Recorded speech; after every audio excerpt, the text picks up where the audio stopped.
Case 1. Megan Boswell.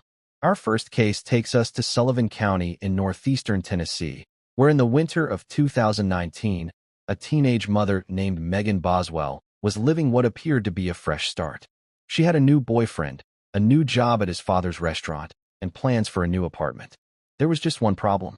One massive, horrifying problem that she had been hiding for months. Her 15-month-old daughter, Evelyn Mae Boswell, was dead, and Megan was living as though the child simply didn't exist. Megan Boswell was just 18 years old, barely out of high school, when the events of this case unfolded.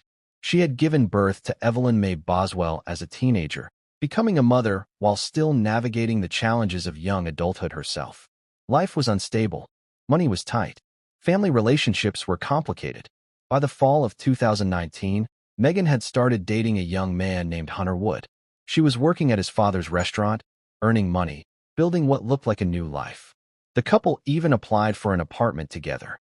But investigators would later discover something chilling about that apartment application. It listed only 3 people: Megan, Hunter, and an unborn baby. There was no mention of Evelyn. It was as if the 15-month-old child didn't exist in Megan's new vision of her future. And that vision, prosecutors would later argue, was exactly what Megan wanted. A life without the burden of motherhood. A life where she could just be Megan. But where was Evelyn? According to the timeline investigators would piece together, Evelyn Mae Boswell was last seen alive sometime around mid-December of 2019. The exact date remains uncertain because no one outside the immediate family had seen her in weeks. No daycare, no doctor visits, no relatives stopping by, just Megan and her daughter, alone in that trailer. And then, Evelyn disappeared from sight completely. For approximately 2 months, from mid-December 2019 through mid-February 2020, Megan Boswell lived her life as if everything was normal. She went to work. She spent time with her boyfriend. She made plans for the future. And when anyone asked about Evelyn, Megan had an answer ready. Evelyn was with her father in Virginia. Evelyn was with a babysitter. Evelyn was with relatives. The excuses changed depending on who was asking. But the truth was something far more sinister.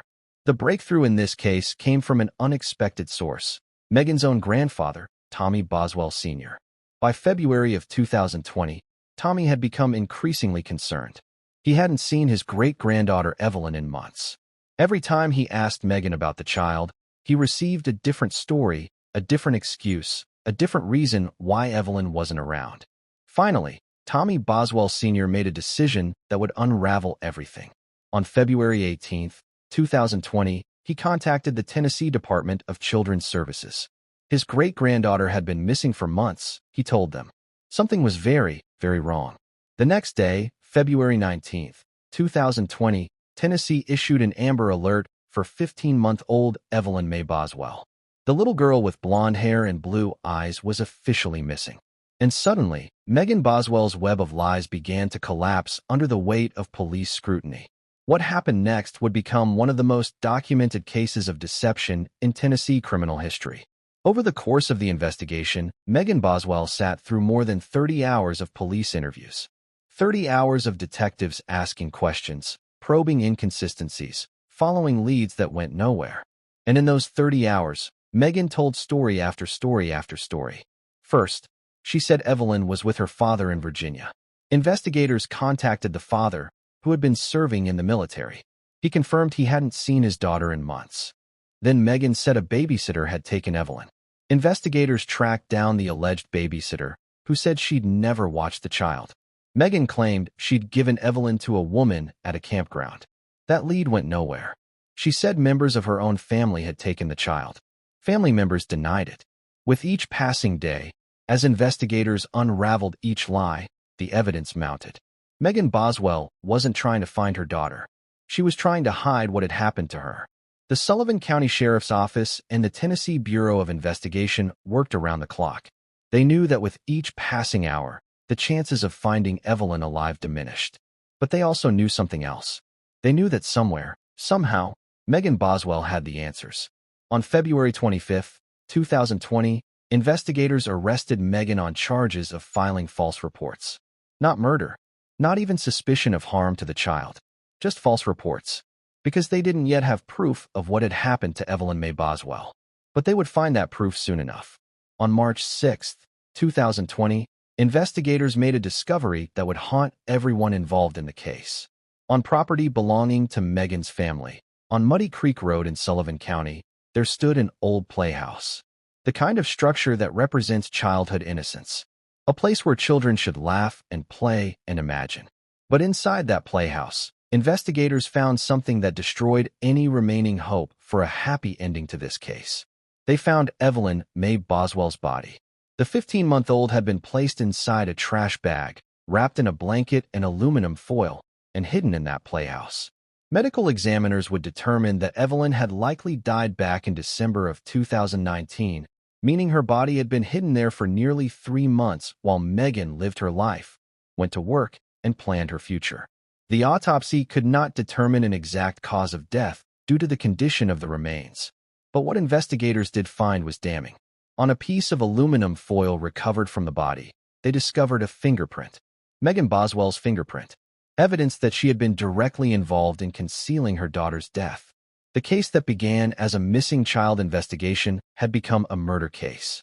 On August 19, 2020, a grand jury in Sullivan County indicted Megan Boswell on 19 criminal counts, including first-degree premeditated murder, 2 counts of felony murder, aggravated child abuse, aggravated child neglect, tampering with evidence, abuse of a corpse, 11 counts of filing false reports, and failure to report a death under suspicious circumstances. Megan Boswell would face trial for the death of her daughter, and the question that would haunt the courtroom was simple but devastating. What kind of mother does this to her own child? Megan Boswell's trial began on February 5, 2025, nearly 5 years after Evelyn's disappearance and more than 5 years after the little girl's death. The case had garnered national attention, becoming one of Tennessee's most closely watched trials in years. District Attorney General Barry Staubus led the prosecution team, alongside Deputy District Attorney William Harper and Assistant District Attorney Amber Massengill. Their task was to prove not just that Evelyn had died, but that her mother had deliberately killed her. The defense team, led by Attorney Gene Scott, faced an uphill battle. How do you defend a mother who admitted to hiding her child's body? Who told lie after lie to investigators? Who lived for months as if her daughter never existed? The prosecution's case was built on a foundation of evidence, both physical and circumstantial. They presented the fingerprint evidence, showing Megan's direct involvement in concealing the body. They played hours of those police interviews, letting the jury hear Megan's contradictory stories in her own words. They brought in forensic experts who testified about the condition of Evelyn's remains and what could be determined about her death. But perhaps most powerfully, they presented evidence of Megan's mindset in the weeks before Evelyn's death. That apartment application that didn't include Evelyn's name. The way Megan had begun building a new life with Hunter Wood, a life that didn't have room for a toddler. The prosecution argued that Megan Boswell had made a cold, calculated decision. She got rid of Evelyn so that Megan could be Megan. The defense tried a different approach. Gene Scott portrayed Megan as a struggling teenage mother who had accidentally caused her daughter's death and then panicked. He argued that Megan had reacted instinctively to what was essentially a tragic accident, making terrible decisions in the aftermath, but not committing premeditated murder. It was a strategy born of necessity. With the evidence against Megan, the defense couldn't argue she wasn't involved. They could only argue that it wasn't murder. For 6 days, the jury heard testimony. They saw photographs of little Evelyn, blonde-haired and blue-eyed, a child who never got the chance to grow up. They heard from investigators who described the web of lies Megan had spun. They listened to medical examiners explain the difficult process of determining cause of death when remains have been concealed for months. And on February 13, 2025, the jury reached their verdict. The jury found Megan Boswell guilty on all 19 counts. Every single charge. First-degree premeditated murder. 2 counts of felony murder. Aggravated child abuse. Aggravated child neglect. Tampering with evidence. Abuse of a corpse. All 11 counts of filing false reports. And failure to report a death under suspicious circumstances. It was a complete and total conviction. On that same day, February 13, 2025, Judge Jim Goodwin moved immediately to sentencing. He sentenced Megan Boswell to life in prison with the possibility of parole after 51 years, plus an additional 33 years on the remaining charges. At sentencing, Judge Goodwin made a statement that captured the horror of the case. He told Megan Boswell that society needs to be protected from the evil that lurks in her heart. The evil that lurks in her heart. Those words would echo through news coverage of the case. A reminder that sometimes the greatest danger to a child comes not from a stranger, but from the person who should love them most. Megan Boswell is currently incarcerated at the West Tennessee State Penitentiary in Henning, Tennessee. She will not be eligible for parole until she is in her 70s. Her defense team filed a motion for a new trial immediately after conviction, citing insufficient evidence, but legal experts give it little chance of success. The Evelyn Mae Boswell case didn't just result in a conviction. It changed Tennessee law. On April 16, 2021, Tennessee Governor Bill Lee signed what became known as Evelyn's Law. The legislation requires parents in Tennessee to report a missing child to law enforcement within 24 hours. Failure to do so can result in criminal charges. The law was a direct response to Megan Boswell's actions. If such a law had existed before, if Megan had been legally required to report Evelyn missing within a day, investigators might have found Evelyn much sooner. The months of deception, the endless lies, the prolonged agony for family members who didn't know what had happened, all of that might have been shortened. But there's another tragic footnote to this case. Hunter Wood, Megan's boyfriend at the time of Evelyn's death, reportedly suffered a complete mental breakdown after learning the truth about what Megan had done. According to family sources, he is now institutionalized, unable to process the reality that the woman he loved, the woman he was building a future with, had killed her own daughter and hidden the body while planning their life together. For Evelyn Mae Boswell's extended family, particularly her father and her great-grandfather Tommy Boswell Sr., the case represents a wound that may never fully heal. Tommy, who made that crucial call to authorities, had to live with the knowledge that his concerns came too late to save Evelyn. The little girl was already dead when he made that call, but his actions ensured that justice would eventually be served. Today, when you drive through Sullivan County, Tennessee, you might pass that property on Muddy Creek Road. The playhouse where Evelyn was found is gone now, torn down. But the memory of what happened there, the reality that a mother hid her own child's body in a place meant for childhood joy, that memory remains. And it serves as a dark reminder. Evil doesn't always look like a monster. Sometimes it looks like a teenage mother with a smile and a story. Sometimes it looks like someone you might know. Someone who seems normal. Someone who, behind closed doors, is capable of unimaginable cruelty. Case 2. Robin Howington. Our second case takes us to Knoxville, Tennessee, specifically the Fountain City neighborhood, where on a September evening in 2019, a 5-year-old girl named Destiny Oliver was lying on the couch watching Netflix when a single gunshot changed everything. The person who fired that shot was someone Destiny trusted completely, someone who should have protected her, her own mother, Robin Howington. But what makes this case particularly disturbing isn't just the shooting itself. It's what Robin did immediately afterward, believing no one was watching. To understand what happened on September 14, 2019, we need to go back just 2 days earlier. On September 12th, Robin Howington and Destiny's father, Antoine Oliver, had a confrontation. The relationship between them had always been complicated. They had never been married, but they shared custody of 5-year-old Destiny. And on that day, tensions between them exploded. During the confrontation, Robin Howington did something that should have served as a warning sign. She pulled a gun on Antoine Oliver. She brandished a weapon during an argument over their child. It was a moment of violence, of threatened harm, that should have alarmed everyone involved. But 2 days later, Antoine Oliver wasn't at Robin's house. He wasn't there to protect his daughter. No one was there except Robin, Destiny, and Robin's 2-year-old son from another relationship. And that's when everything went horribly wrong. September 14th, 2019, started as a normal day in the Howington home. 5-year-old Destiny Oliver was doing what millions of children do every day, lying on the couch, watching Netflix, completely absorbed in whatever show had captured her attention. She had no idea her mother was standing approximately 2 feet away, holding a gun. The shot that struck Destiny came from close range. Forensic analysis would later confirm that the weapon was fired from about 2 feet away, striking the 5-year-old in the chest. The injury was catastrophic. What happened in the next few minutes tells you everything you need to know about Robin Howington's character. Robin called 911. That part sounds responsible, like what any mother would do in an emergency. But listen to what Robin told the 911 operator. She claimed that an unknown intruder had broken into her home, shot her daughter, and then fled. A random stranger, Robin insisted, had invaded their home and hurt Destiny. It was a complete lie. While emergency services rushed to respond, while paramedics prepared to try to save Destiny's life, Robin Howington left her bleeding 5-year-old daughter inside the house. She walked outside, and she hid the gun under a bush in the yard. She didn't know that her neighbor's security camera was recording everything. Knoxville Police Department detectives responded to the shooting call expecting to investigate a home invasion. That's what Robin Howington had reported, after all. A random intruder attacking a child. It should have been a straightforward case of external violence.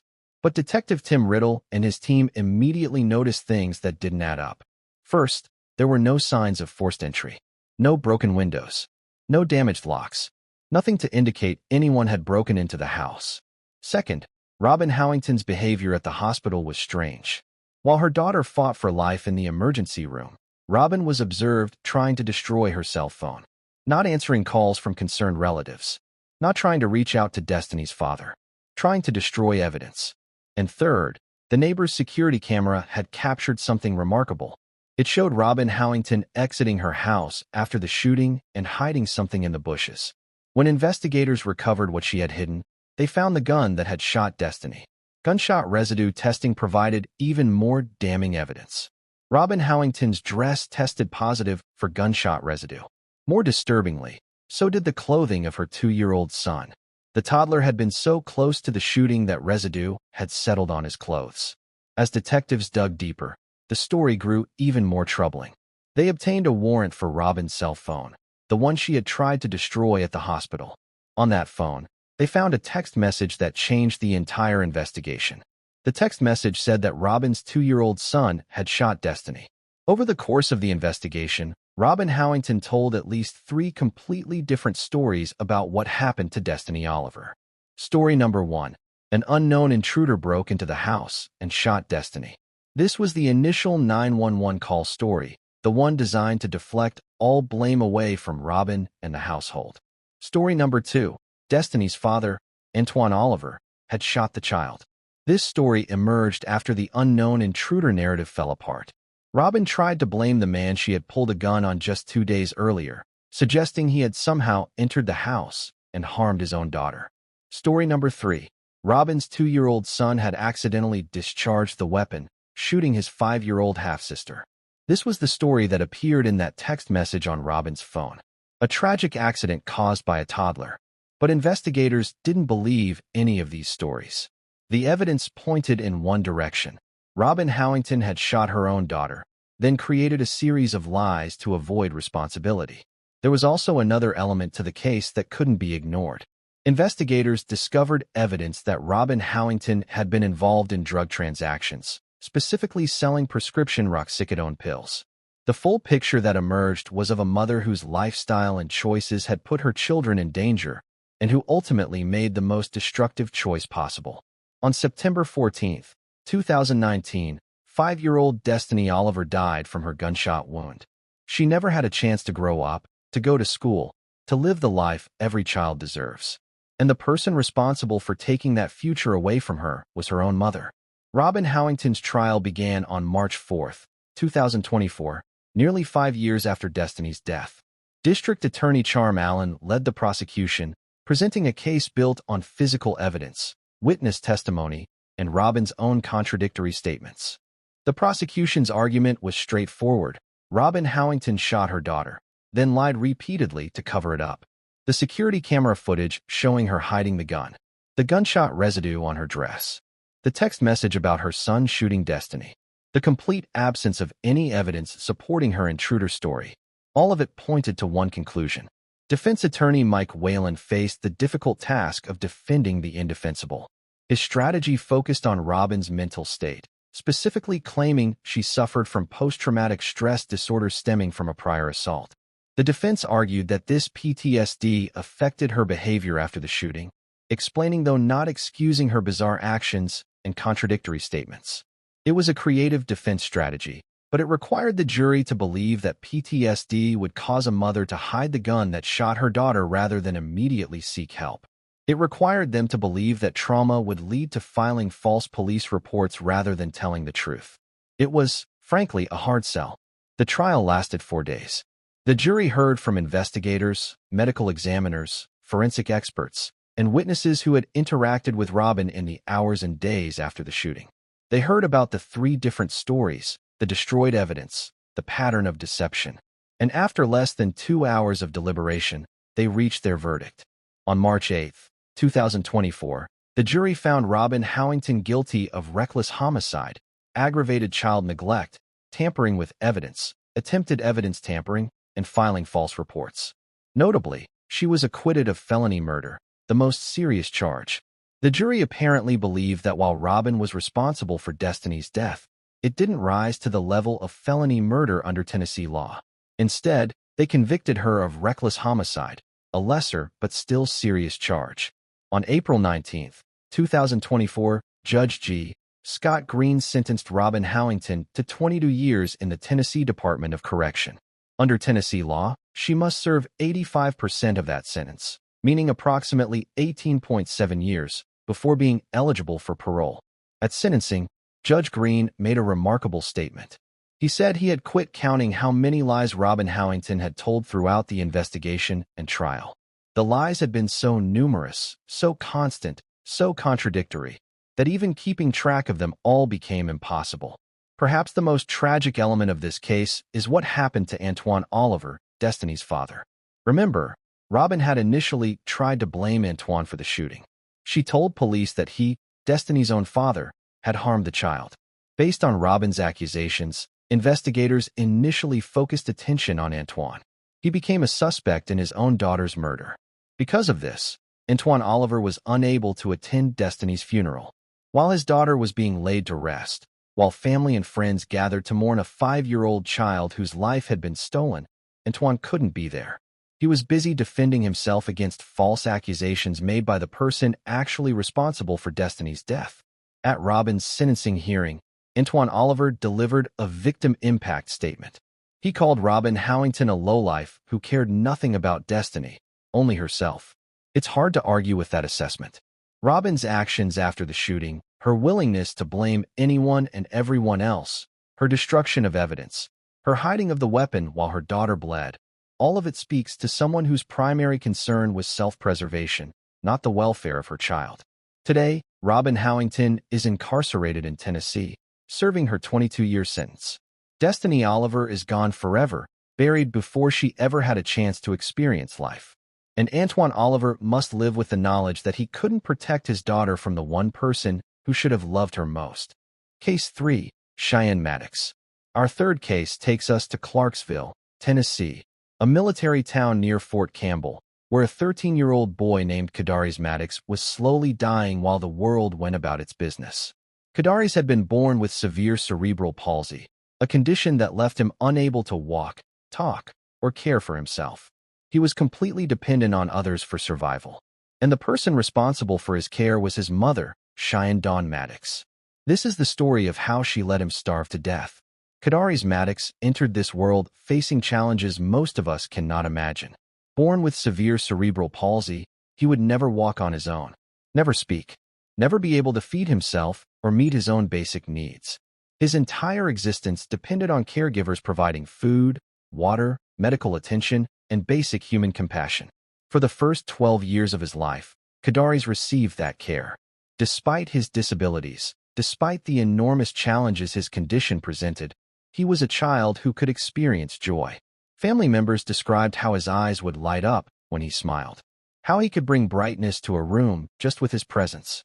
Kadarius Maddox may have been nonverbal and wheelchair-bound, but he was a human being with thoughts, feelings, and emotions. He deserved to be cared for.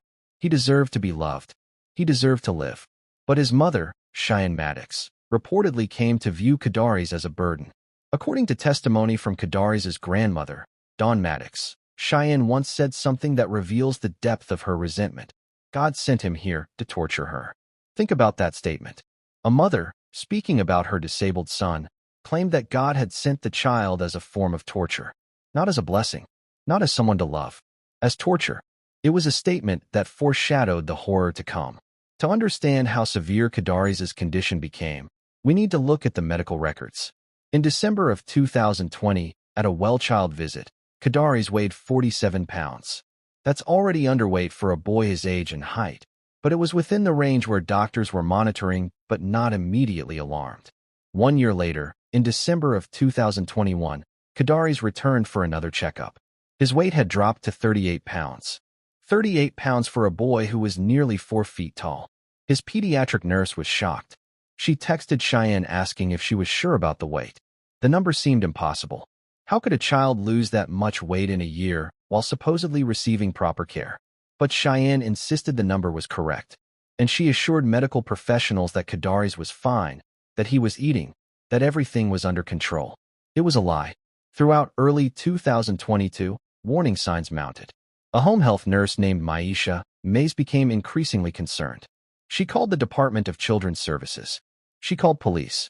She begged someone to intervene, telling authorities that she believed Kadari's was being neglected, that his condition was deteriorating, that he needed help. Maisha Mays testified later that during one visit, Cheyenne told her, "Oh, I wish I could leave him at the hospital." Think about that. A mother, speaking to a healthcare professional, openly wishing she could abandon her disabled child at a hospital. And still, no one stopped what was happening. Cheyenne repeatedly canceled medical appointments for Kadari's. Appointments that should have been routine, appointments that would have revealed the true severity of his condition, simply didn't happen because Cheyenne wouldn't bring him in. A family member received a video showing Kadari's looking extremely thin. The video was so alarming that the relative contacted police, requesting a welfare check. An officer responded to the home, but here's where the system failed in a crucial way. The officer spoke to another child at the door and never actually saw Kadari's. The welfare check was marked as complete without anyone actually verifying the disabled child's condition. If that officer had insisted on seeing Kadari's, if someone had pushed past Cheyenne's reassurances and actually examined the boy, he might still be alive today. On July 6, 2022, emergency services received a call from the Maddox residence. 13-year-old Kadari's was unresponsive. Paramedics rushed to the scene, but there was nothing they could do. Kadari's Maddox was dead. When medical examiners examined his body, they found something that horrified even experienced professionals. Kadari's weighed just 35 pounds. 35 pounds at 3 feet 10 inches tall. To put that in perspective, the average 2-year-old weighs about 30 pounds. Kadari's, a 13-year-old boy, weighed barely more than a toddler. Dr. Fong Lee, the medical examiner, used a specific medical term to describe Kadari's condition, cachectic. It means extreme wasting of the body. Kadari's was, in medical terms, nothing but skin stretched over bones. His organs had begun to shrink from lack of nutrition. His body had consumed itself trying to survive. The official cause of death was complications from malnutrition and neglect. Kadari's Maddox didn't die quickly. This wasn't a sudden tragedy. This was a slow, agonizing death that took place over months while his mother watched and did nothing. While she canceled medical appointments. While she avoided anyone who might discover what was happening. While she told concerned nurses and relatives that everything was fine.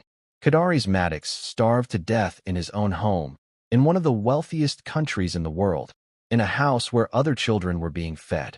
When Clarksville Police Department detectives arrived at the Maddox home to investigate Kadari's death, they found evidence that painted a disturbing picture of the boy's final months.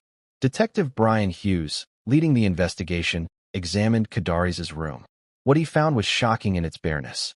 The room contained only a mattress, a pillow, a comforter, and a drying rack with diapers. That's it. No toys. No entertainment. No signs of a child's life. Just the bare minimum. A place that felt less like a bedroom and more like a storage space. Kadari's wheelchair, which should have been essential for his mobility and quality of life, appeared weathered and showed signs of long disuse. It looked as though Kadari's hadn't been using it regularly, hadn't been taken anywhere, hadn't been given opportunities to experience life outside that bare room. The kitchen provided another clue. Cheyenne had claimed she pureed Kadaris' food to help him eat despite his disabilities. But investigators found no blender, no food processor, no equipment that would be needed to prepare food in the way Cheyenne described. It was another lie, another piece of the fiction Cheyenne had constructed to hide what was really happening. Detective Hughes testified about another disturbing detail. Hours after discovering her son's dead body, Cheyenne Maddox was observed in the front yard with her other children, throwing a ball around, playing, ordering food delivery through DoorDash. While Kadaris' body was being examined, while investigators tried to understand how a 13-year-old could starve to death, his mother was ordering takeout and playing in the yard. It suggested a complete lack of emotional connection to what had happened. Or perhaps worse, a sense of relief. Cheyenne Dawn Maddox was arrested on July 6, 2022, the same day Kadaris' body was discovered. Initially charged with first-degree murder, the charges reflected the severity of what had happened. This wasn't accidental neglect. This was, prosecutors argued, deliberate starvation of a helpless child who could not feed himself. The case went to trial in October of 2025, more than 3 years after Kadaris' death. Assistant District Attorney Mary O'Connor led the prosecution, presenting medical evidence, testimony from concerned healthcare workers who had tried to intervene, and the stark reality of a 13-year-old boy who weighed just 35 pounds. The defense, led by attorney Chase T. Smith, tried to argue that Kadaris' cerebral palsy caused him to burn calories at an unusually high rate, making it difficult to maintain his weight even with proper feeding. They suggested that Cheyenne had tried her best to care for a child with exceptional needs, but that the challenges were simply too great. It was a difficult argument to make when faced with the evidence. The canceled medical appointments, the refused help from home healthcare workers, the lack of any food preparation equipment for pureeing food as Cheyenne claimed she had been doing, the shocking deterioration from 47 pounds to 35 pounds. All of it pointed not to a mother overwhelmed by her child's needs, but to a mother who had given up on her child entirely. Grandmother Dawn Maddox provided devastating testimony about what Cheyenne had said about Kadaris. That statement about God sending him as torture. It revealed the mindset that led to Kadaris' death. He wasn't seen as a child deserving love. He was seen as a burden to be endured. On October 31, 2025, the jury reached their verdict. The jury found Cheyenne Maddox guilty, but not of first-degree murder. Instead, they convicted her of reckless homicide and aggravated child neglect. The distinction is important. First-degree murder requires proof of intentional killing. The jury apparently believed that while Cheyenne's neglect was severe and caused Kadaris' death, it didn't rise to the level of intentional murder. She didn't actively try to kill him. She simply stopped caring whether he lived or died, and her neglect caused his death.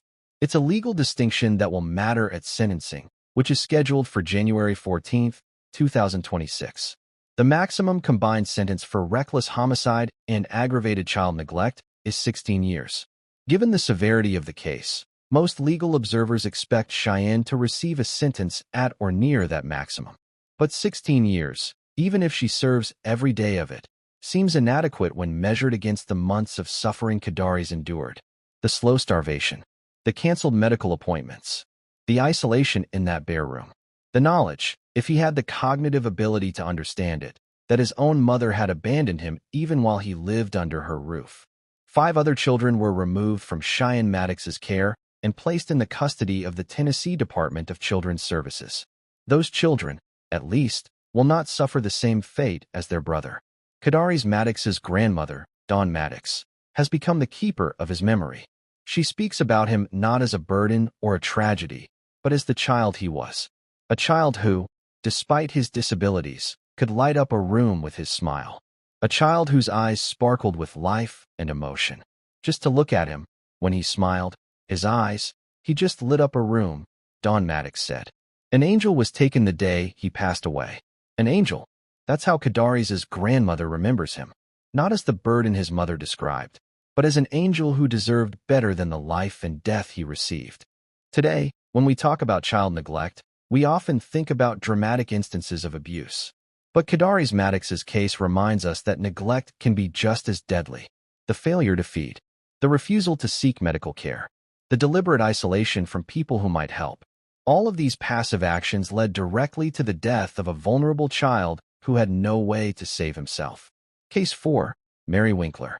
Our fourth case takes us to Selmer, Tennessee, a small town in McNairy County where the murder of a beloved minister shocked not just the local community, but the entire nation.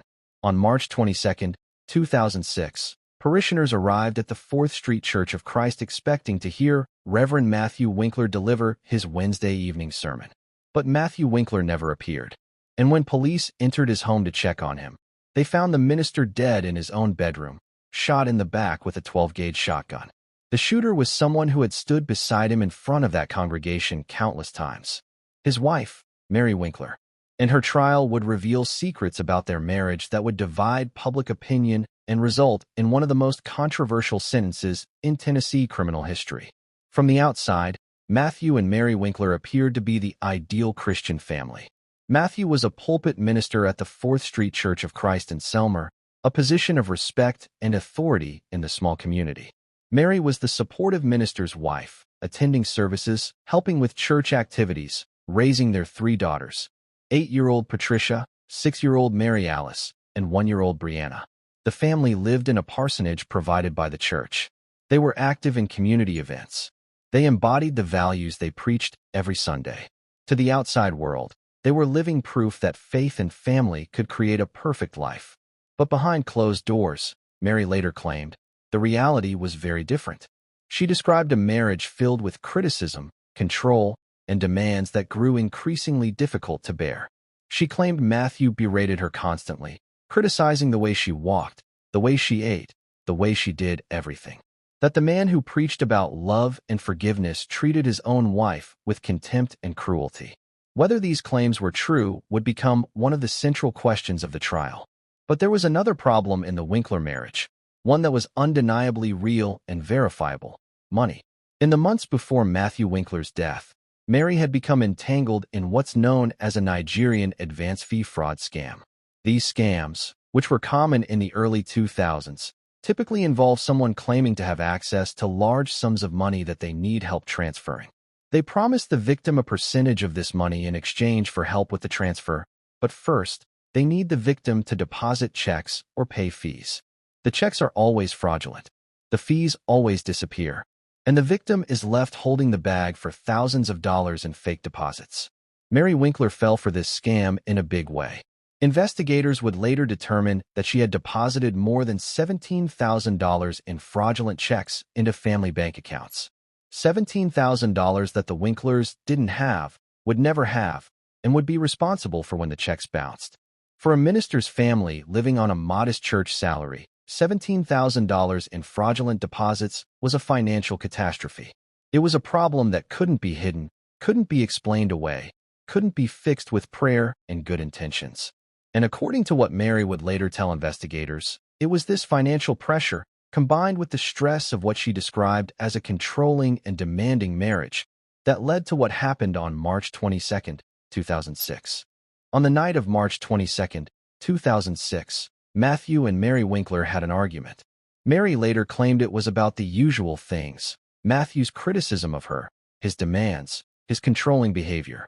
The argument escalated in the way arguments sometimes do, words becoming sharper, emotions becoming more heated. At some point during or after that argument, Mary Winkler made a decision that would change everything. She went to the bedroom closet and retrieved a 12-gauge shotgun.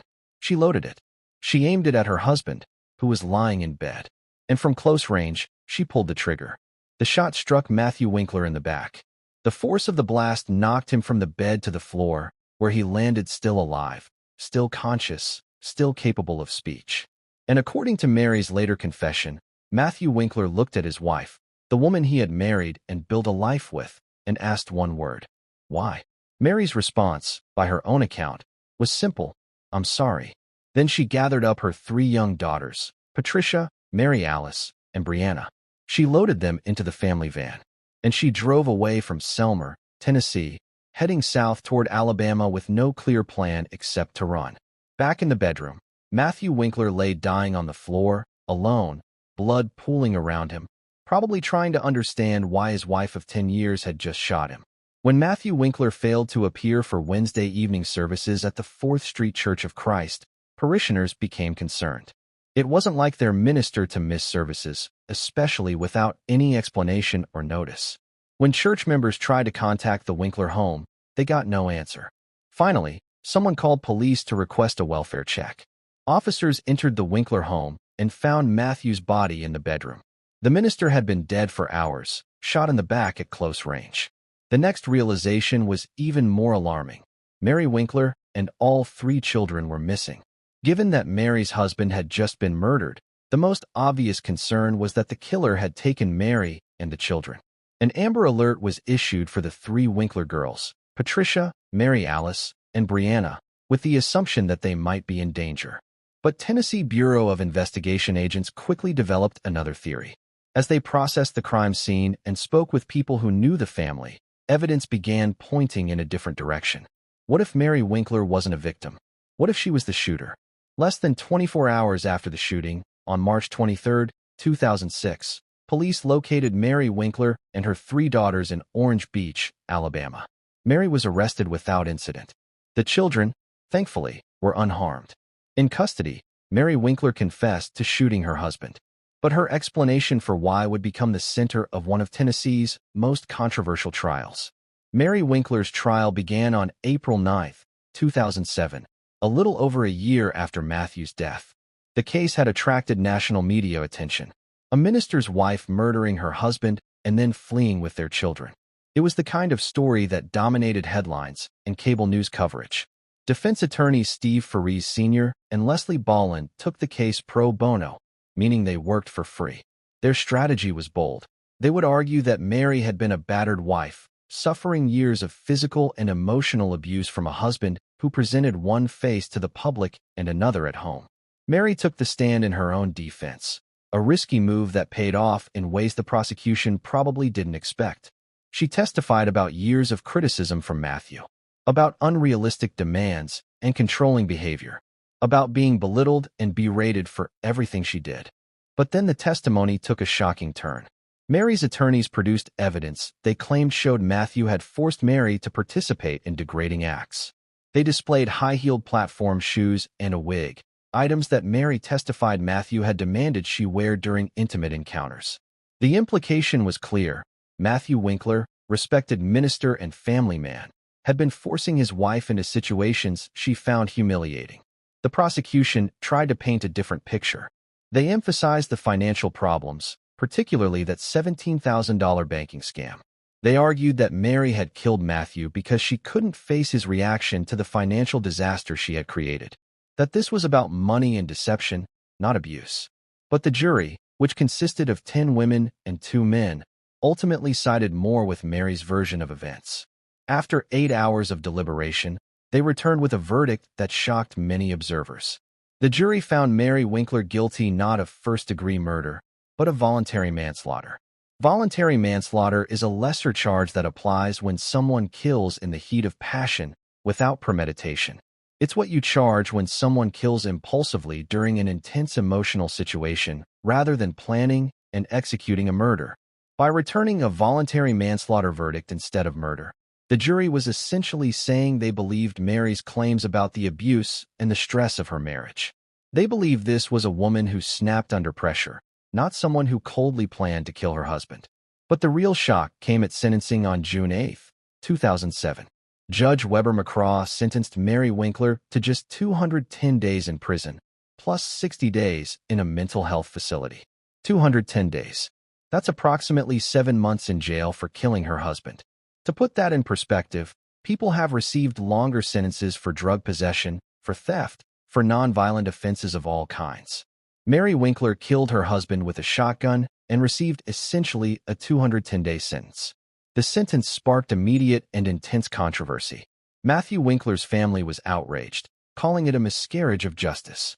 They believed Mary had literally gotten away with murder, receiving barely a slap on the wrist for taking their son's, their brother's, their uncle's life. Others, particularly those who believed Mary's testimony about abuse, saw it differently. They viewed Mary as a victim who had finally escaped an unbearable situation, and they saw the light sentence as appropriate given the circumstances. Mary Winkler was released from prison in August of 2007 after serving her brief sentence. But her legal battles weren't over. Matthew Winkler's parents, Dan and Diane Winkler, immediately filed for custody of their 3 granddaughters, arguing that Mary was unfit to parent after killing the children's father. The custody battle was intense and bitter. Mary's in-laws argued that she had taken their son's life and traumatized the children by making them accessories to his murder. They believed the girls would be better off raised by them, away from the mother who had killed their father.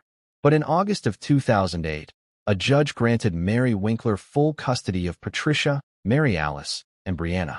The court determined that despite everything that had happened, the children's place was with their mother. Matthew Winkler's parents were granted visitation rights, but the children would live with Mary. Today, Mary Winkler lives freely in Tennessee. Her children are now adults, having grown up in the shadow of their father's death and their mother's confession. The case remains one of the most controversial in Tennessee history, dividing people between those who see Mary as a domestic violence victim and those who see her as someone who literally got away with murder.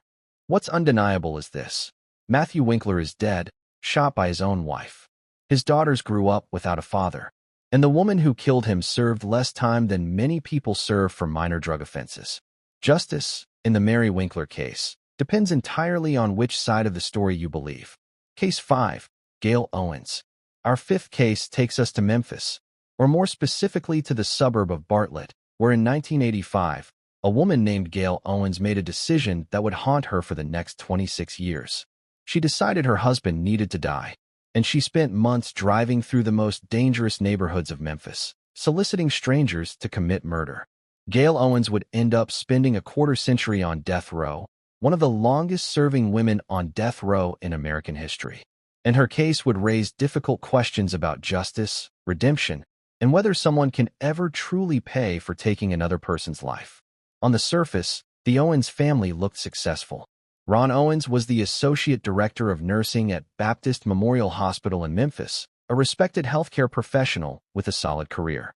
Gaile was his wife, and together they were raising 2 sons, Stephen, who was 12 in 1985, and Brian, who was 8.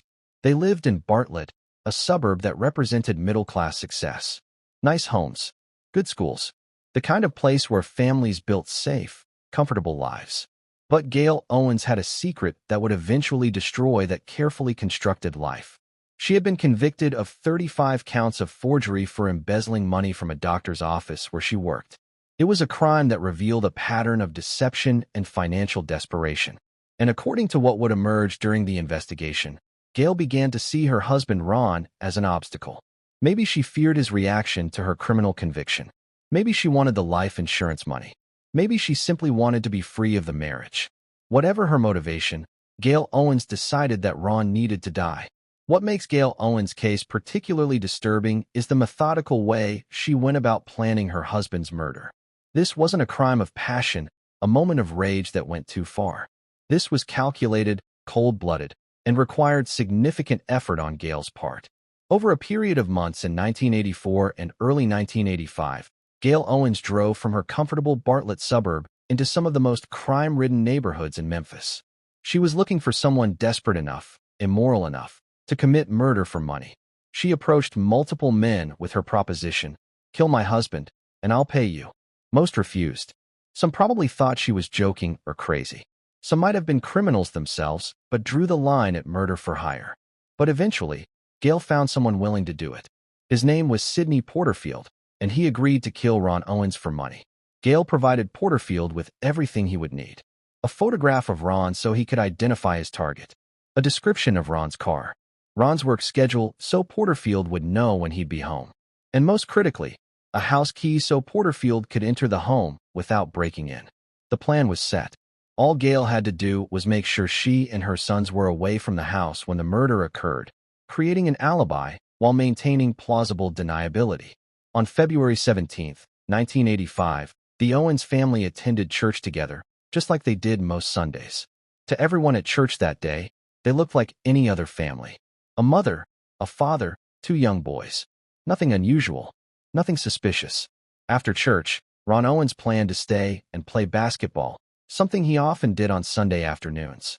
The boys, Stephen and Brian, usually stayed to watch their father play. It was a family routine, unremarkable and normal. But on this particular Sunday, Gaile insisted the boys come home with her immediately.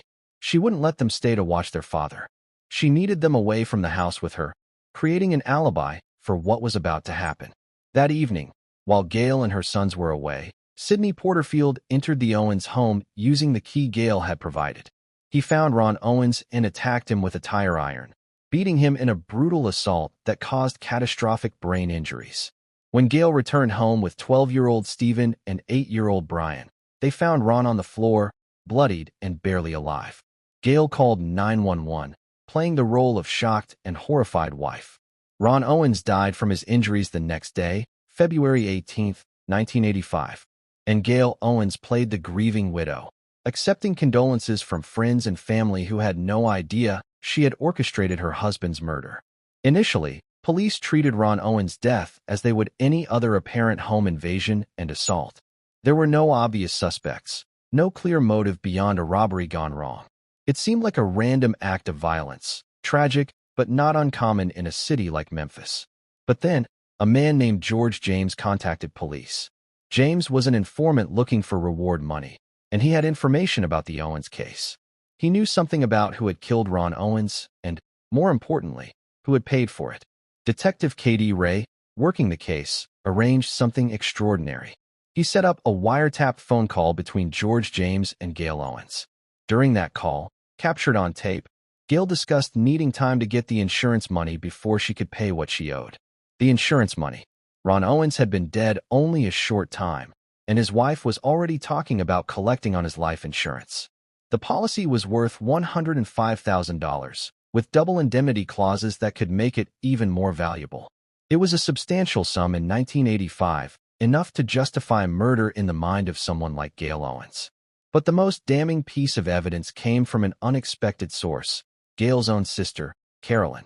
While visiting Gaile after Ron's death, Carolyn discovered a navy blue purse hidden under a mattress. Inside that purse was everything Gaile had given Sidney Porterfield to help him commit the murder. Ron's photograph, a description of his car, his schedule, and a house key. It was a smoking gun, literally and figuratively.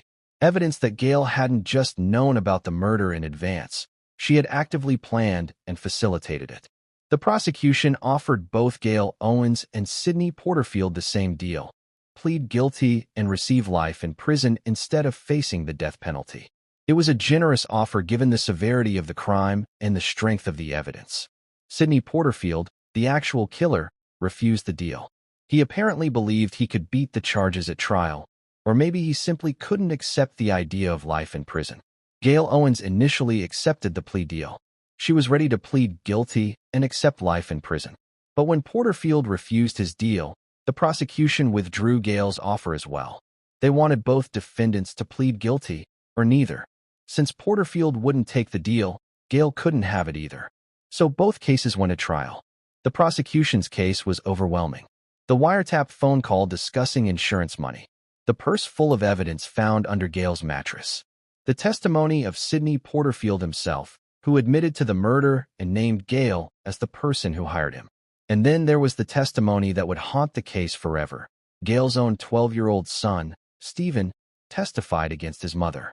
Imagine being that child. Your father has been murdered. Your mother, you discover, arranged his killing. And now you're in a courtroom, being asked to testify about what you know. Stephen Owens had to stand up and give testimony that would help send his own mother to death row. Both Gaile Owens and Sidney Porterfield were convicted. Both received death sentences. Gaile Owens would be executed by electrocution for arranging her husband's murder. Gaile Owens was transferred to Tennessee's death row, where she would remain for nearly a quarter century. 26 years on death row. 26 years knowing that at some point, the state planned to execute her for what she had done. During those years, Gaile Owens became something of a model prisoner. She participated in prison programs. She earned a college degree. She helped other inmates. By all accounts, she was nothing like the woman who had driven through Memphis soliciting someone to kill her husband. But does rehabilitation matter when you've taken someone's life?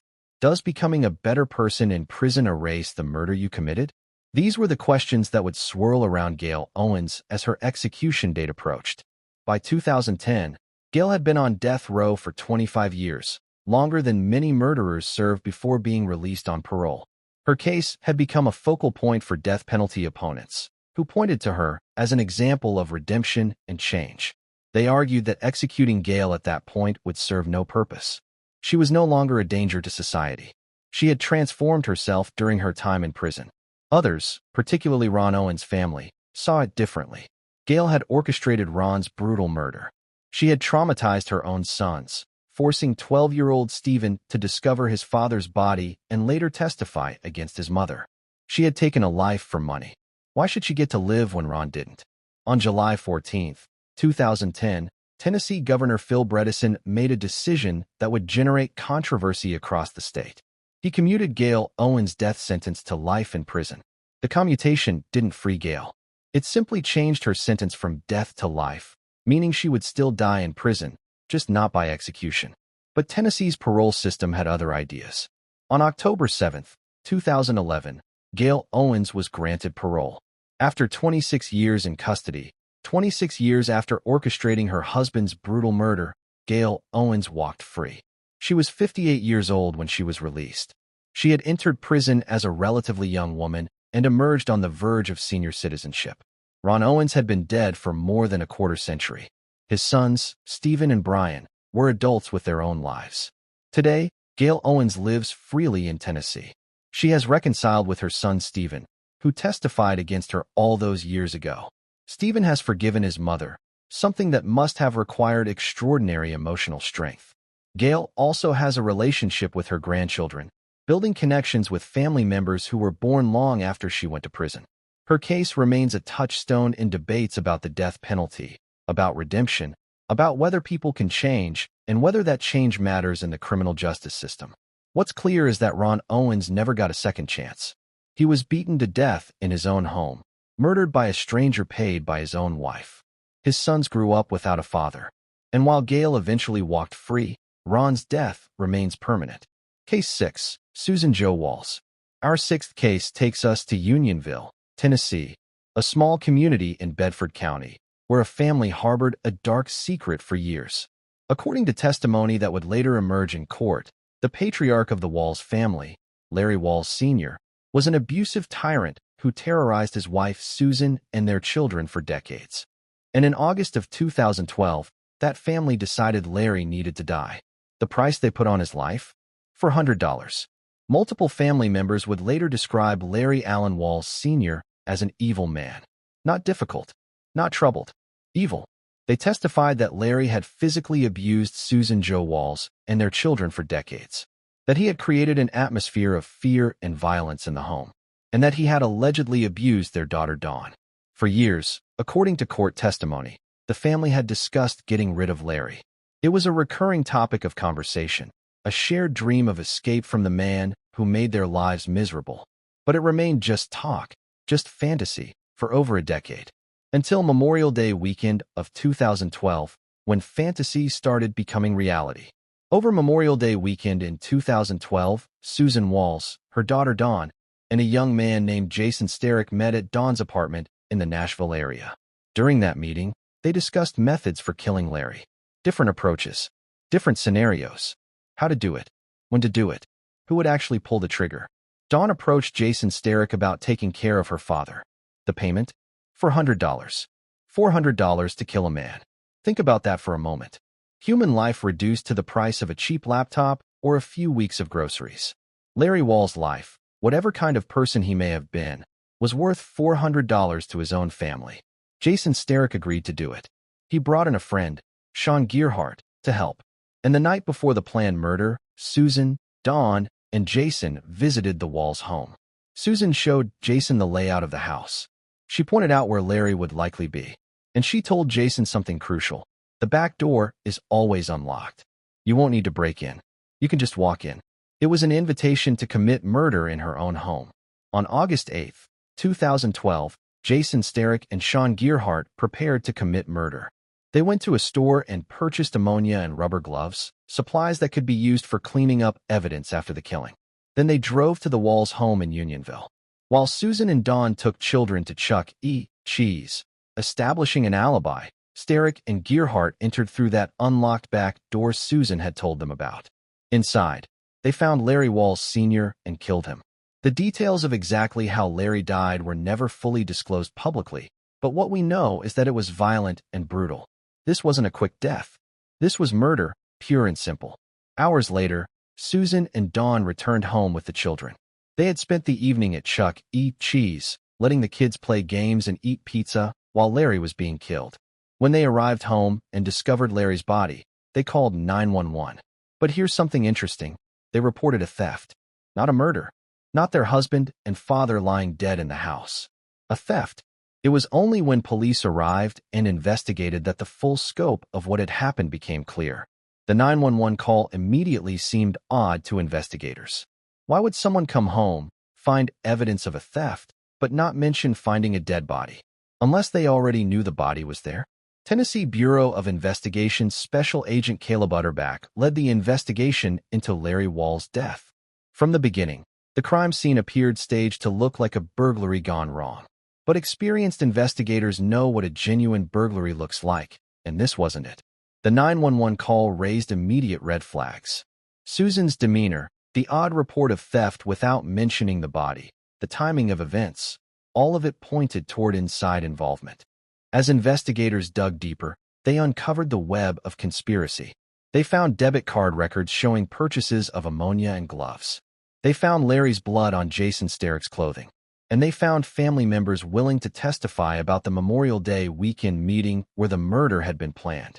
The case against Susan Jo Walls, Dawn Walls, Jason Starrick, and Sean Gearhart was strong. All four were charged with first-degree premeditated murder and conspiracy. Susan Jo Walls' trial was scheduled for May of 2014. But during the trial, something unusual happened that would become part of the case's legal history. Susan experienced a medical emergency during closing arguments. Her blood pressure spiked to dangerously high levels, requiring immediate medical intervention. The trial proceeded to verdict anyway, and the jury found Susan Walls guilty of criminal responsibility for first-degree premeditated murder and conspiracy. Under Tennessee law, criminal responsibility means that even though Susan didn't personally kill Larry, she was equally responsible for his death because she planned and facilitated the murder. But the case was far from over. In April of 2016, a Tennessee appellate court overturned Susan Walls' conviction based on that medical emergency during closing arguments. The court ruled that the trial should have been delayed when Susan experienced high blood pressure, that continuing to verdict while she was in medical distress had violated her right to a fair trial. It looked like Susan Walls might get a new trial, might get another chance to defend herself against the murder charges. But in 2017, the Tennessee Supreme Court reversed the appellate court's decision and reinstated Susan's original conviction. The state's highest court ruled that the medical emergency, while concerning, had not actually prevented Susan from receiving a fair trial. The evidence against her was overwhelming, and even if the trial had been delayed, the outcome would have been the same. Susan Jo Walls was sentenced to life imprisonment plus 21 years, with the sentences running concurrently.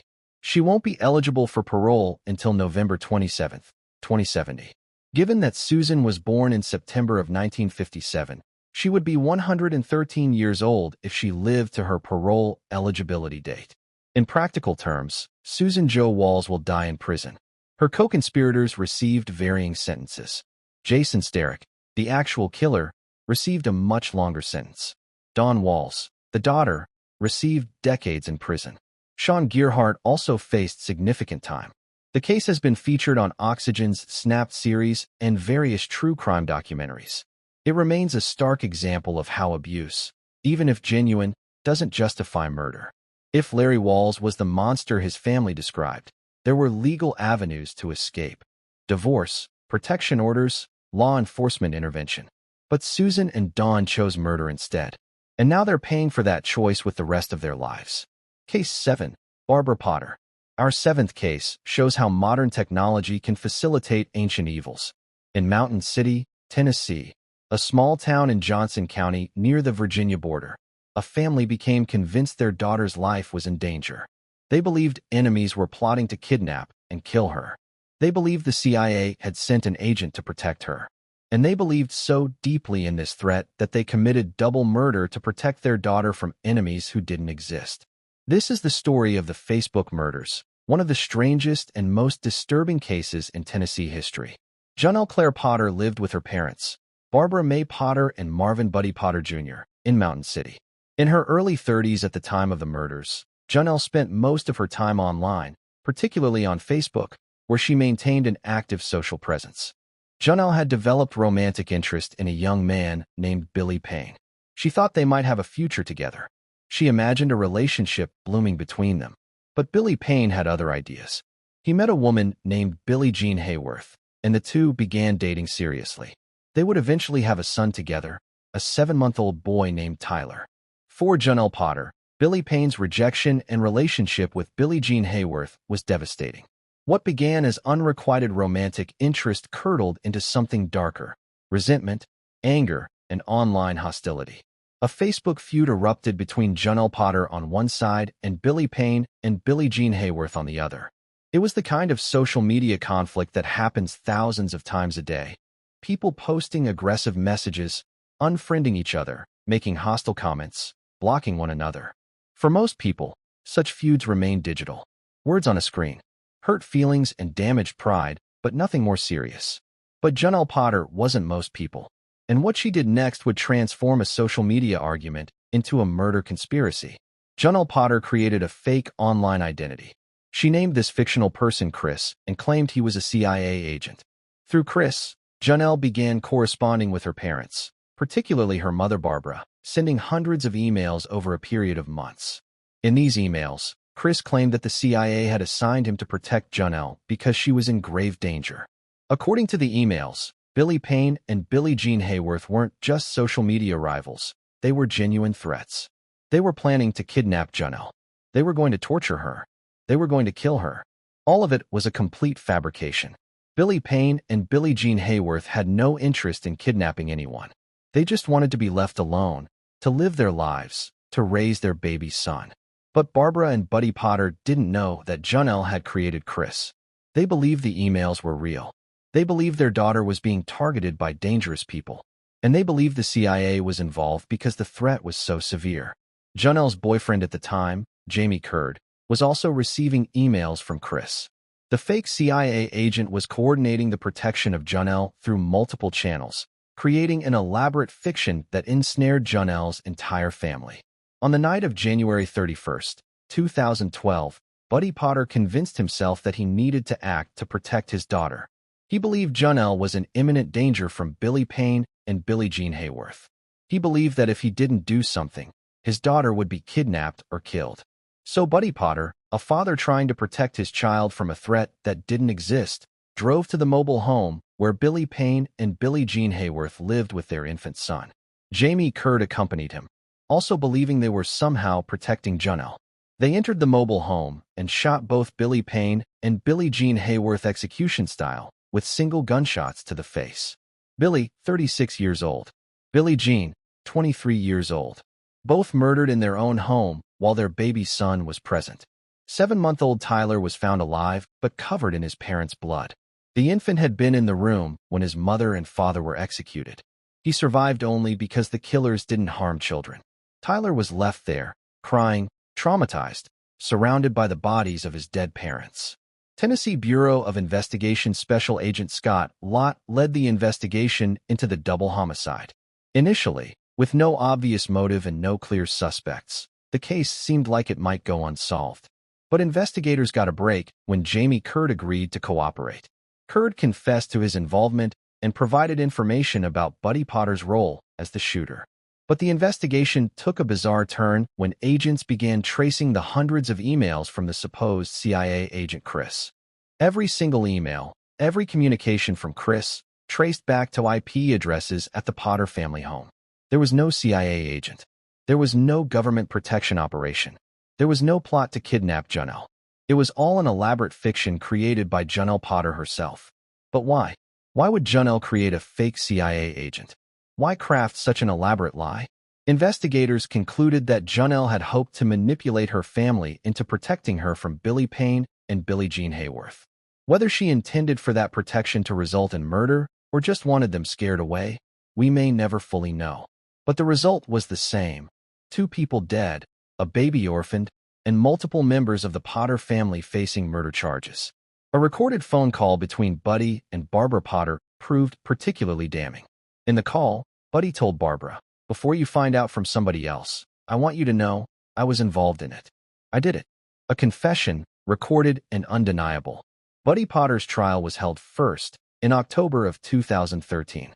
He was convicted and sentenced to life in prison for 2 counts of first-degree murder.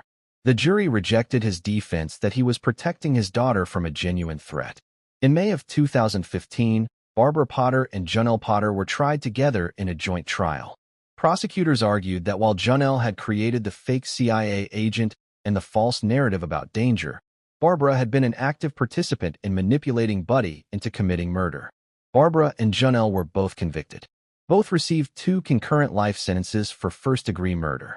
It appeared the entire Potter family would spend the rest of their lives in prison. But in August of 2021, an appeals court granted Barbara Potter a new trial based on a conflict of interest. Her attorney had also represented Buddy, which could have compromised her defense. Rather than face a new trial and risk another life sentence, Barbara Potter took a plea deal in November of 2021. She pled guilty to facilitation of first-degree murder, a lesser charge, and received a sentence of 25 years. She must serve 30% of that sentence before becoming eligible for parole.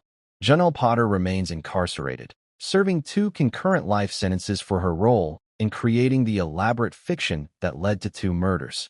She continues to maintain that she never intended for anyone to die, that she just wanted Billy and Billie Jean to leave her alone.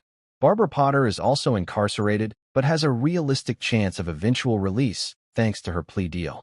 She'll be elderly by the time she becomes parole eligible, but it's possible she'll one day walk free. Buddy Potter is serving life in prison and will likely die behind bars for pulling the trigger on 2 people who never posed any threat to his daughter. The case inspired the book Too Pretty to Live by Dennis Brooks and was featured on ABC's 2020 and multiple true crime documentaries. It's become a cautionary tale about social media feuds, about believing everything you read online, and about how easily vulnerable people can be manipulated. But most of all, it's a reminder of 2 lives lost for absolutely nothing. Billy Payne and Billie Jean Hayworth died because of a lie. Their son Tyler grew up without parents because Janelle Potter couldn't accept romantic rejection. Case 8. Vanessa Coleman.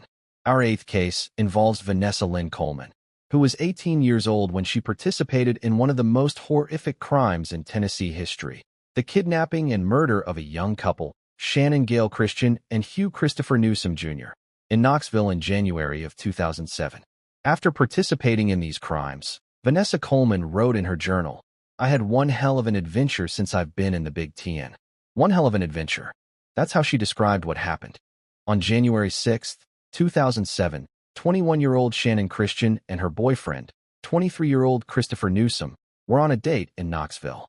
They were a young couple building a future together, going out for the evening like countless other couples do every day. But their evening was interrupted by violence. A group of people, including Vanessa Coleman, carjacked the couple at gunpoint outside an apartment complex on Washington Pike. Shannon and Christopher were forced into one of the vehicles and driven to a house on Chipman Street in East Knoxville. What happened to Shannon Christian and Christopher Newsom over the next approximately 2 days was so horrific that details were initially withheld from the public. Both were held captive and suffered terribly before being killed. Vanessa Coleman was present in that house throughout. She was there while Shannon and Christopher suffered. She was there when they died. And according to evidence presented at trial, she actively participated in aspects of the crime. On January 9, 2007, 3 days after the kidnapping and after both victims were dead, Vanessa Coleman wrote an entry in her personal journal. The entry read, "I had one hell of an adventure since I've been in the Big Ten." One hell of an adventure. Think about those words. 2 people had been kidnapped, tortured, and murdered, and Vanessa Coleman described it as an adventure. Like it was a trip to an amusement park. Like it was a fun experience to remember fondly. That journal entry would become one of the most damning pieces of evidence against Coleman at trial. It revealed her mindset, her lack of remorse, her inability to understand or care about the suffering she had participated in causing. The investigation into Shannon and Christopher's disappearance led police to the house on Chipman Street.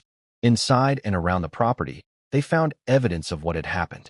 Both victims' bodies were recovered, and the investigation quickly identified the people responsible. One crucial piece of evidence was a fingerprint found on an envelope in Shannon Christian's abandoned vehicle. That fingerprint led police to the Chipman Street residence and to the people who had been there, including Vanessa Coleman. Coleman was arrested in Lebanon, Kentucky, on January 11, 2007, just days after the crimes. DNA evidence and her own journal would prove her presence and participation in the events that led to 2 deaths. Vanessa Coleman's case went through multiple legal proceedings. Her original trial in May of 2010 resulted in a conviction on multiple counts: facilitation of aggravated kidnapping, facilitation of assault, and facilitation of murder. She was sentenced to 53 years in prison. However, judicial misconduct by the judge handling all the cases related to these crimes led to a retrial. That judge was later removed from the bench for substance abuse issues that had affected his handling of cases. Coleman's retrial took place on November 20, 2012. She was again convicted, but her sentence was reduced to 35 years following the retrial proceedings. The final sentence came on February 1, 2013. Under Tennessee law, Coleman must serve a significant portion of that sentence before becoming eligible for parole. She remains incarcerated at the Deborah K. Johnson Rehabilitation Center in Nashville. Vanessa Coleman has appeared before the Tennessee Board of Parole multiple times. In 2014, her first parole hearing, the board denied her request. In 2020, she appeared again, and the board unanimously denied parole by a vote of 7-0. The board's reasoning was clear. Coleman showed insufficient remorse for her role in the crimes. She had minimized her participation. She had failed to take full responsibility for what happened to Shannon Christian and Christopher Newsom. Her next parole hearing is scheduled for 2030, by which time she will have served approximately 23 years of her 35-year sentence. The Christian Newsom case led to significant changes in Tennessee law. 2 pieces of legislation were passed in response to the crimes and their aftermath. The Chris Newsom Act eliminated the 13th juror rule in Tennessee. Previously, judges could overturn jury verdicts if they believed the evidence didn't support the verdict. This rule was eliminated, giving finality to jury decisions. The Shannon Christian Act restricted defense attorneys from making negative characterizations of victims during trial. The law was designed to prevent defense teams from putting victims on trial by attacking their character or choices. Both laws bear the names of the 2 young people whose lives were stolen that January, and both ensure that their deaths led to positive changes in Tennessee's criminal justice system. It's easy, in cases like this, to become focused on the perpetrators, on Vanessa Coleman's journal entry, on the trials and appeals, on the legal proceedings and sentencing guidelines. But we must remember that at the center of this case are 2 people who didn't come home.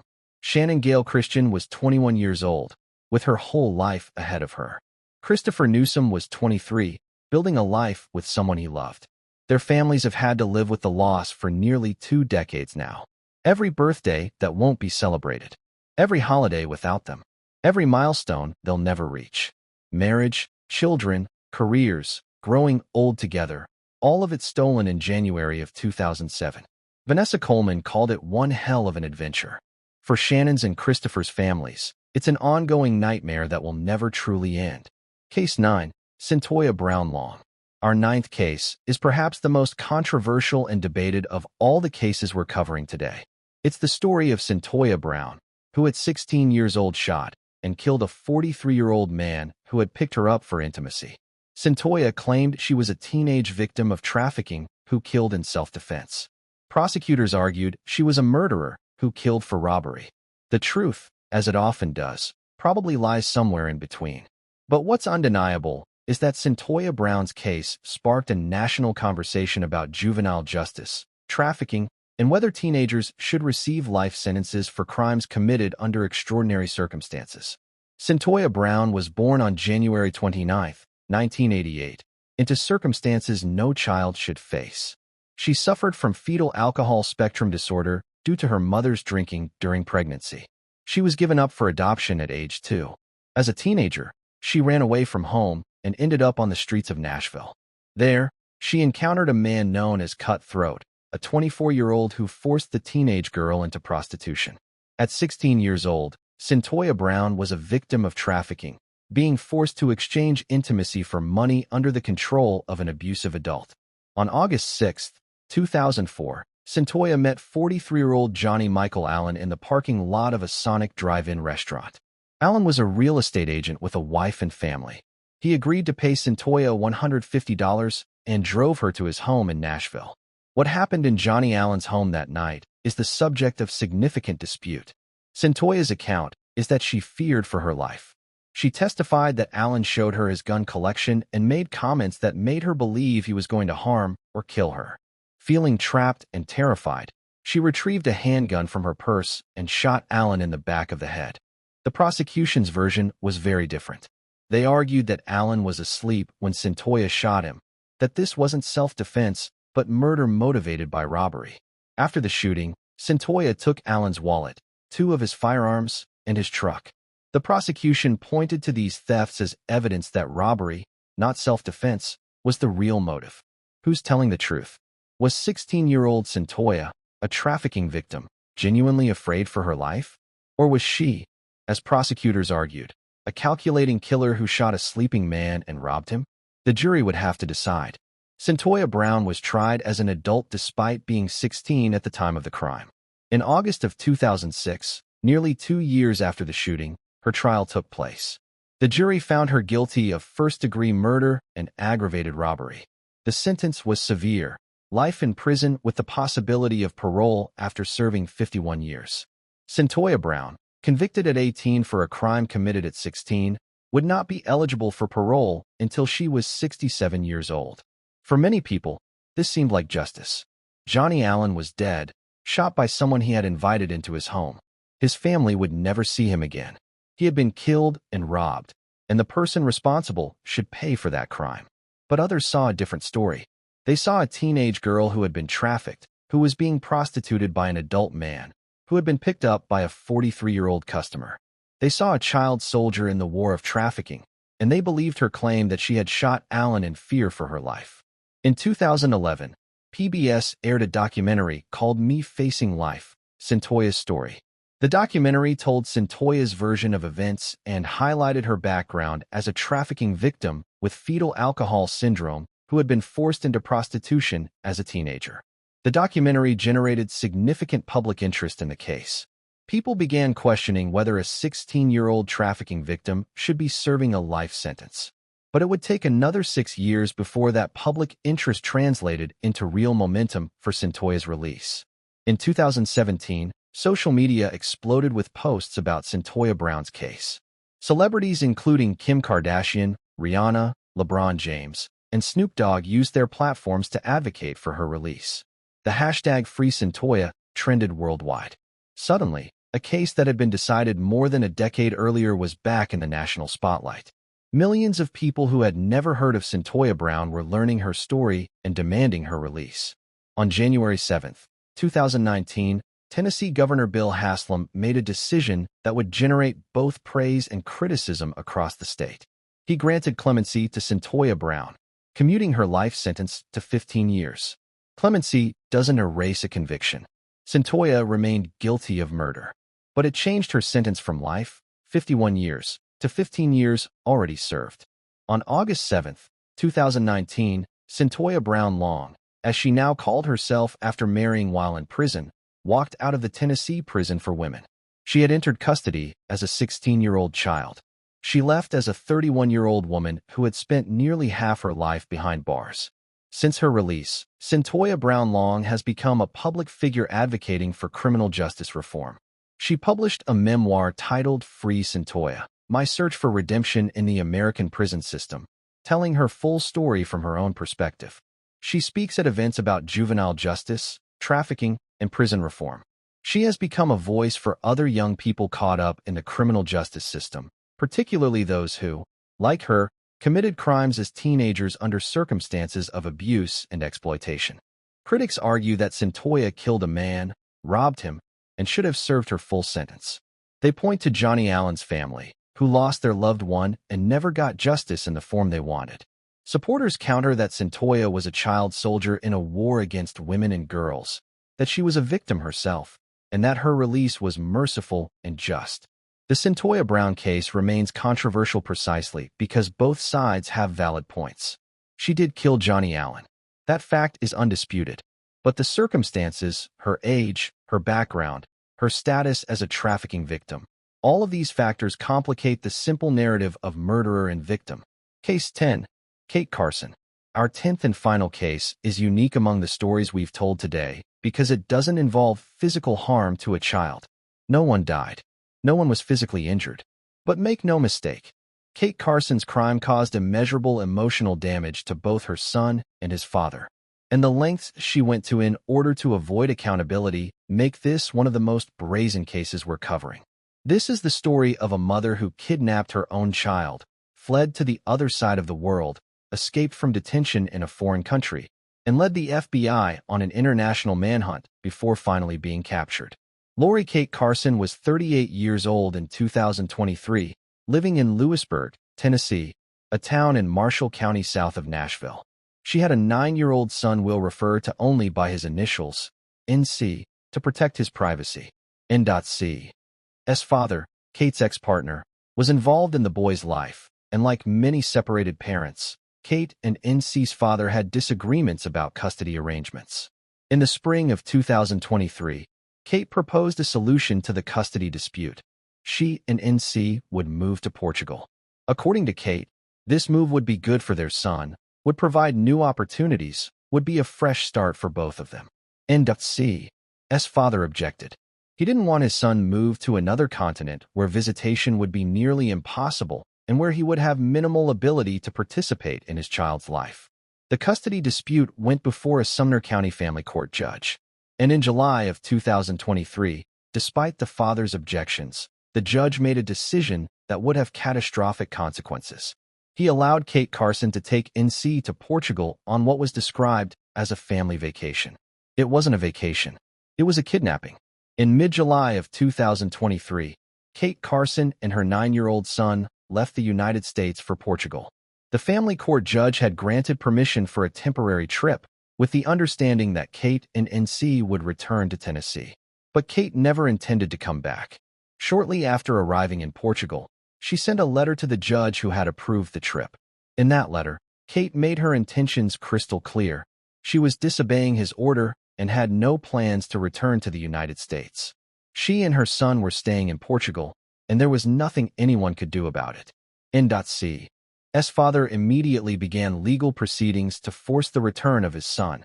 He pursued custody through the Hague Convention, an international treaty designed specifically to address cases of international parental kidnapping.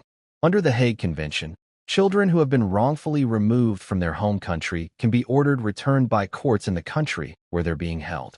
Kate Carson received notice that the Hague Tribunal was going to order NC's return to the United States. She would have to bring her son back. She would have to face the consequences of violating the court order. So Kate ran again. And this time, she ran to a country with no extradition treaty with the United States, Indonesia. Kate Carson believed that if she could get to Indonesia and stay there, she would be safe from U.S. law enforcement. Indonesia and the United States don't have an extradition treaty, meaning Indonesia generally cannot be forced to return fugitives to the U.S. It seemed like the perfect hiding place. But Kate made a critical mistake. She tried to incentivize NC's father to give up his pursuit of custody. She reached out to him and effectively offered to pay him to stop trying to get his son back. If he would just abandon his legal efforts, she suggested, she would make it worth his while. NC's father did not take the deal. Instead, he provided this information to U.S. law enforcement, evidence that Kate knew she was in the wrong and was trying to buy her way out of accountability. In October of 2024, Indonesian immigration authorities detained Kate Carson pending her expulsion from the country. Even without an extradition treaty, Indonesia could still remove someone who was in the country illegally or who had violated immigration rules. Kate Carson was being held in Indonesian detention, awaiting transport back to the United States, where she would face federal charges for international parental kidnapping. Her months on the run were finally over. Except they weren't. Because Kate Carson did something remarkable in its audacity. She escaped from Indonesian detention. While being held in immigration detention in Indonesia, Kate Carson managed to escape. The exact details of how she got out remain unclear, but what is known is that she fled across multiple Indonesian islands with her 9-year-old son in tow, trying to stay ahead of authorities who were now actively hunting for her. For weeks, Kate and NC moved from place to place in Indonesia, probably staying in cheap hotels or hostels, probably using cash to avoid leaving a trail, probably living in constant fear of being caught. But Indonesia is an archipelago nation with thousands of islands. Finding one woman and her child in such a vast, complex country would be extraordinarily difficult. The FBI, working with Indonesian authorities and Interpol, mounted an intensive search operation. They tracked financial transactions, monitored travel records, followed up on sightings and tips. Slowly, they closed in on Kate Carson's location. The manhunt ended in late October of 2024 when Kate Carson and her son were finally located and apprehended in Bali, Indonesia. Kate was taken into custody and placed on a flight from Bali to Detroit, with FBI agents accompanying her throughout the journey to ensure she couldn't escape again. When Kate Carson's flight from Bali landed at Detroit Metropolitan Airport on October 28, 2024, FBI agents were waiting. She was formally arrested on federal charges of international parental kidnapping, violations of the International Parental Kidnapping Crime Act. The charge was serious, carrying a potential sentence of up to 3 years in federal prison. But more importantly, it meant Kate would finally face consequences for what she had done, defying a court order, fleeing the country with her son, refusing to return him to his father, and leading law enforcement on an international manhunt that spanned 2 continents and multiple countries. In April of 2025, Kate Carson entered a guilty plea to 1 count of international parental kidnapping. By pleading guilty, she avoided a trial and likely received some consideration from prosecutors in exchange for her admission of guilt. On September 29, 2025, U.S. Chief District Judge William L. Campbell Jr. sentenced Kate Carson to 18 months in federal prison, plus 1 year of supervised release following her incarceration. As part of the sentence, Kate was prohibited from having any contact with her son unless explicitly authorized by a family court. Throughout all of this, there's one person whose voice we haven't heard and whose perspective we can only imagine. NC, the 9-year-old boy at the center of the case. NC was taken from his home in Tennessee to Portugal, then to Indonesia, then moved repeatedly across Indonesian islands while his mother fled from authorities. He watched his mother escape from detention. He lived in hiding, probably understanding on some level that something was very wrong. What does that do to a child? What kind of trauma comes from being the object of an international custody battle and manhunt? From knowing that your mother defied a court to keep you from your father? From living as a fugitive for months? NC has now been returned to his father in the United States. He's back home, back in school, back in the country where he was born.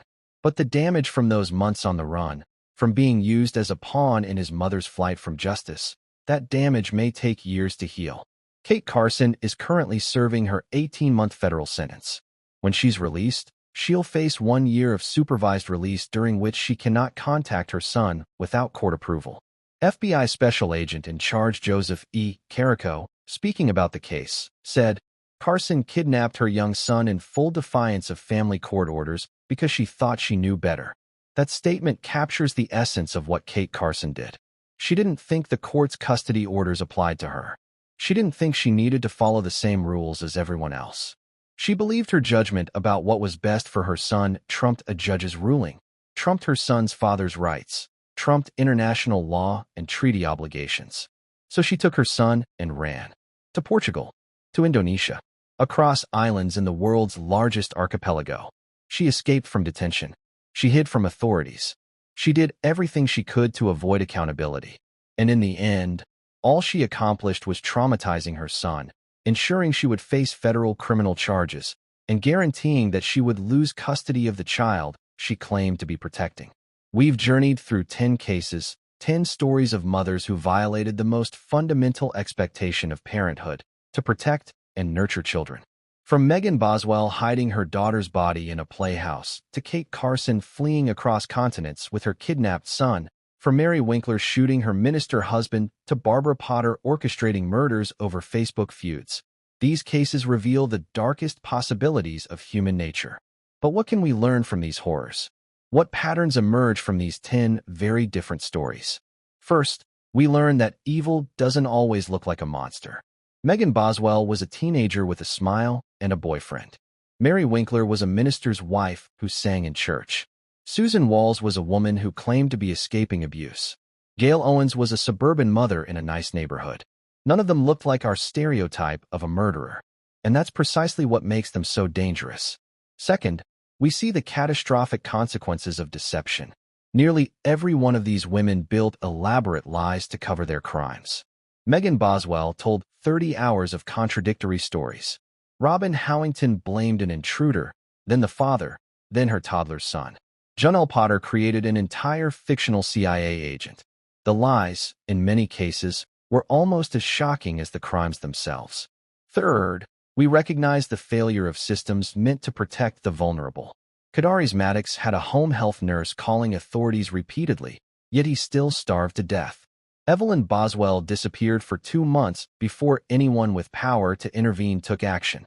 These weren't just individual failures. They were systemic failures that allowed children to die while warning signs flashed bright red.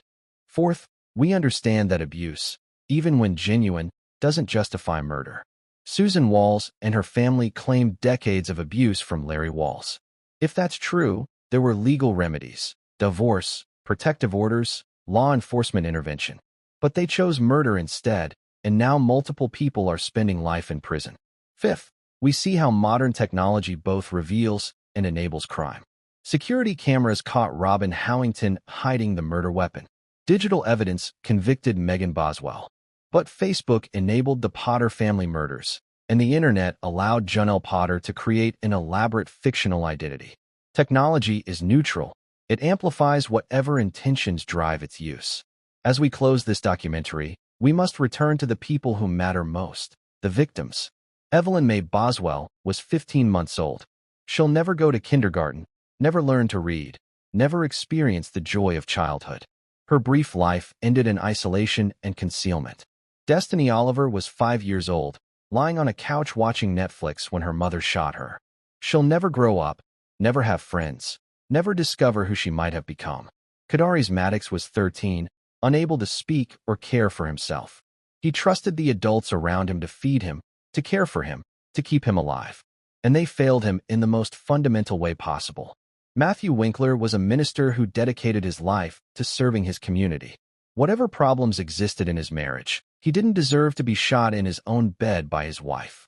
Ron Owens went to church with his family, played basketball, worked at a hospital helping others. He was beaten to death by a stranger hired by his own wife. Larry Walls, despite the allegations against him, was still a human being whose life was ended by murder for hire. Billy Payne and Billie Jean Hayworth were a young couple raising their baby's son. They died because of a Facebook feud and a mother's delusions. Their son Tyler grew up without parents. Shannon Christian and Christopher Newsom were on a date, building a future together. Their lives were stolen in one of Tennessee's most horrific crimes. Johnny Michael Allen, whatever his motivations that night, was shot and killed by a 16-year-old.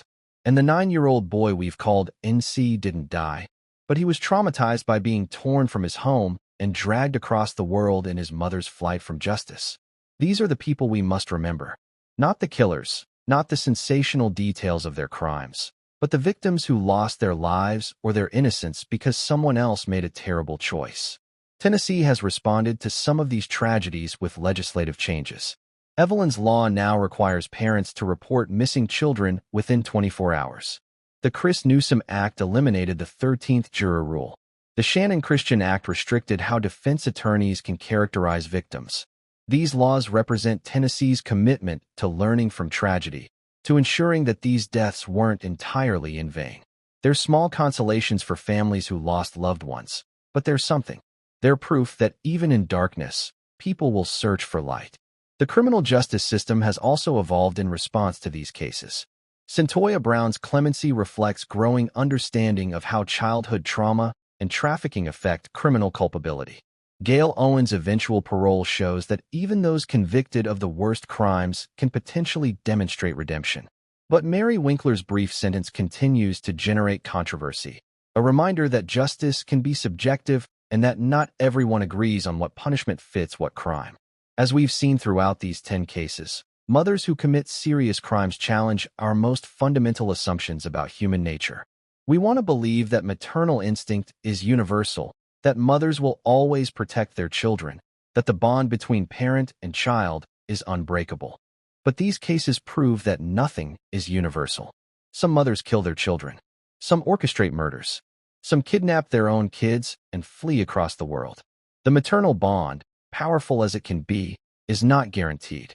And when it breaks, the consequences can be catastrophic. Does this mean we should view all mothers with suspicion? Of course not.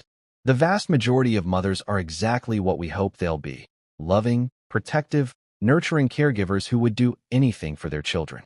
But we must also acknowledge that a tiny percentage will fail in devastating ways. What we can do is remain vigilant. When home health nurses report neglect, listen to them. When family members express concern about a missing child, take them seriously. When security cameras capture suspicious behavior, investigate thoroughly. The systems meant to protect the vulnerable only work if we all participate in making them work. And we must remember that behind every crime statistic, every court case, every news headline, there are real people, victims who suffered, families who grieve, children who lost parents or siblings, communities that lost members. These aren't just stories for entertainment.